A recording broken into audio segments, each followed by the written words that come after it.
Quelles sont les 3 astuces pour déléguer et vous dégager dans le plaisir? Je suis Josée Blondin, psychologue organisationnelle, fondatrice de Transfert 360.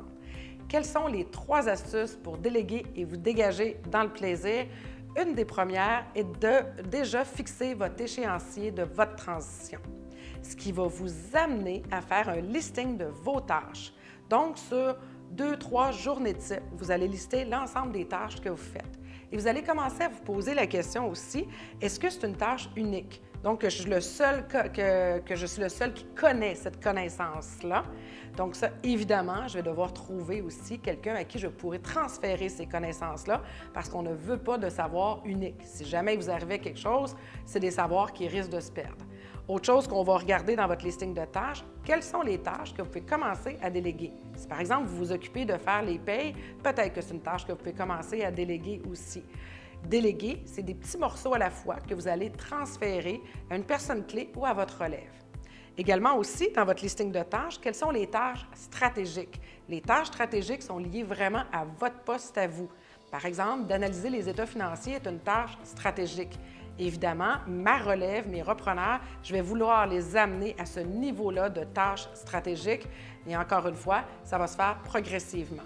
On va parler ici, finalement, de mettre de l'avant un plan de transition, c'est-à-dire vos tâches que vous voulez conserver versus celles que vous voulez commencer à déléguer et selon votre échéancier lié à votre transition. Deuxième astuce, c'est commencer à regarder, à clarifier les rôles aussi. Donc, selon le rôle futur que vous voulez avoir, selon vos repreneurs aussi, on va, selon les forces de chacun, positionner les rôles. Donc, par exemple, on va, si j'ai une relève qui est, par exemple, au niveau représentant des ventes, peut-être que je vais vouloir le monter comme directeur des ventes ou VP des ventes pour qu'il prenne de plus en plus de galons aussi. Évidemment, toujours selon ses forces. Donc, ça va être important. Et si cette personne-là s'occupe des ventes, on va se faire confiance et je vais la laisser aller ici pour qu'elle puisse réaliser son rôle, avoir pleinement de latitude dans l'exercice de son rôle. Donc ça va être très important. Il faut absolument départager ce qu'on appelle, nous, les carrés de sable, donc la place et le rôle de chacun.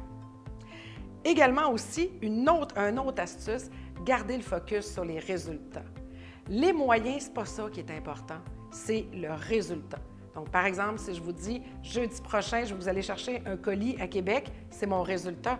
Si je suis en train de vous dire passe par la 20 parce que les travaux sur la 40, tu peux arrêter au Madrid parce que l'essence est moins chère, je vous prends par la main, à ce moment-là, je vous déresponsabilise, voire même au pire, je vous démobilise aussi. C'est ce qu'on ne veut pas. On veut que tout le monde puisse être dans sa puissance et on garde le focus sur les résultats.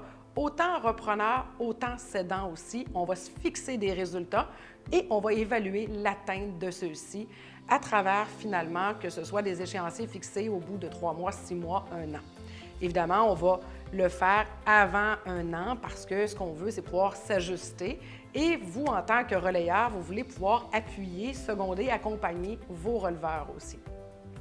Un petit bonus, avancez dans le plaisir en ayant votre plan d'action de transfert. Avancer dans le plaisir, c'est que tout le monde, on est orienté dans la même direction aussi et on va pouvoir avancer dans notre processus de relève avec des échéanciers et des objectifs qui vont être clairs et établis. Vous n'êtes pas à l'aise nécessairement de mettre tout ça en place, sachez qu'on peut vous accompagner, que ce soit en accompagnement personnalisé ou à l'intérieur de nos cohortes aussi. Vous voulez en savoir plus, je vous invite à fixer un rendez-vous avec nous. On va pouvoir échanger ensemble et voir quel accompagnement qui va être le plus propulsant pour vous selon vos enjeux et vos défis. On se donne donc un rendez-vous. À bientôt!